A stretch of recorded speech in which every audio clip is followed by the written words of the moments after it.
Mr. Mayor, it seems like a lifetime, but it was just a few months ago that you might well have been in this final fray as a candidate yourself.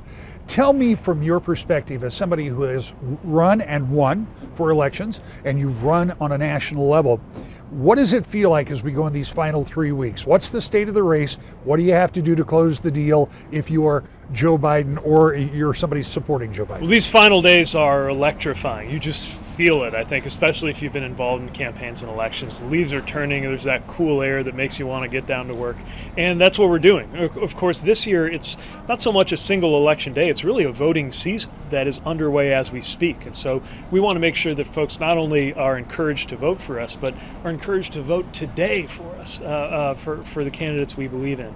At a time like this with so much on the line, the importance of getting Joe Biden elected president, the importance of returning Gary Peters to the Senate, and making sure that Governor Whitmer has a partner to work with who will work with her in good faith.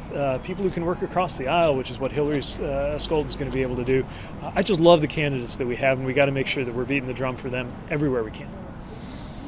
Because of that early voting, the intensity last week, 3 weeks out, was remarkable. Former Vice President Biden, Vice President Pence, President Trump, all in Michigan. Yeah. There are surrogates every day this week, and big name surrogates. I mean, people who have run on a national level or serving in that capacity.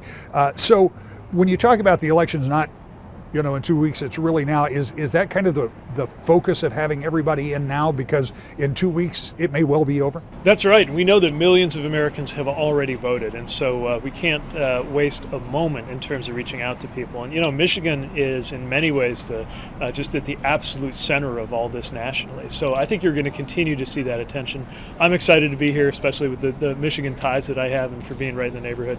And that contact will continue, but we're also counting on volunteers and folks to get the word out. There are always way more people who are going to hear from a cousin or a friend or a coworker than are going to attend a political rally. And everybody who cares about where this election is headed, we're counting on them to make sure that we turn out that vote.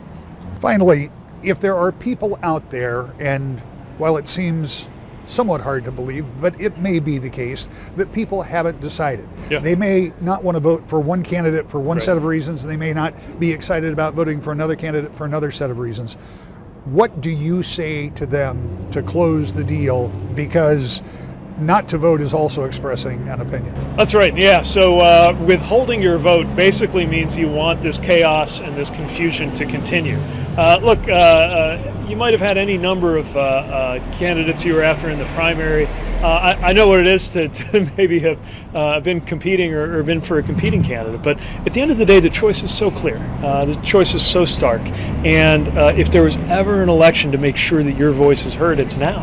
And, especially if you're frustrated with the system, especially if you feel like the system can't hear you, the one way to force the system to hear you is to go in there and fill out that ballot. And we're counting on people to do that. This is not a time to be on the sidelines, not with so much on the line. You want to be able to tell your kids or future grandkids that when it mattered, that you were here and that you made a difference.